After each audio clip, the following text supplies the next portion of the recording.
જે આગાહી આપવામાં આવેલ છે તેના અનુસંધાને બજાર સમિતિ દ્વારા તો અમુક જે જણસી બહાર ઉતરે છે બહાર જે જણસી ઉતરે છે એ જણસીની અમે વ્યવસ્થા એ માટે એવી કરેલ છે કે ભાઈ ટોકન સિસ્ટમથી ખેડૂતોને ટોકન મેસેજ દ્વારા રજિસ્ટ્રેશન પહેલાં કરાવે અને ટોકન દ્વારા ખરીદવા માટે અમે મેસેજ મોકલી હતી અને જેટલો માલ વેપારી ખરીદશે ને બગાડ ન થાય ખેડૂતના માલનો અને વેપારીના માલનો એટલો જ અમે માલ મગાવીએ છીએ. એ રીતની વ્યવસ્થા અમે ગોઠવેલ છે.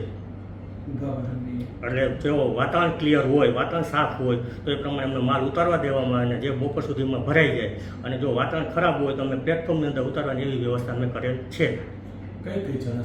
અત્યારે હાલ બહાર ઉતરતી જણસીમાં ચણા છે, ઘઉં છે, એ 2 જણસી અત્યારે છે. પણ અત્યારે એ માલનો થોડોક આવકમાં ફ્લો ઓછો છે, પણ વ્યવસ્થાને ધ્યાને લઈ, વાતાવરણની આગાહીને ધ્યાને લઈ અને આવી રીતની વ્યવસ્થા અમે ગોઠવેલ છે. બીજું સરકારશ્રી દ્વારા જિલ્લા રજિસ્ટ્રાર દ્વારા જે સૂચના આપેલ છે એ પ્રમાણે પણ અમે એનો અમલ કરેલ છે અને વ્યવસ્થા માટે અમે જાહેરાત કરેલ છે ભાઈ ખેડૂતનો માલનો બગડવો જોઈએ, ખેડૂતોએ માલ ઢાંકીને લાવવો જોઈએ, સલામત રીતે ઉતારવાનો, સલામત રીતે રાખવાનો અને વેપારીને જે માલ પડેલ છે યાર્ડની અંદર જુદા જુદા ગ્રાઉન્ડમાં એને સલામતી ઢાંકી અથવા તો ગોડાઉનમાં ખસેડી લેવાની સૂચના આપવામાં આવેલ છે.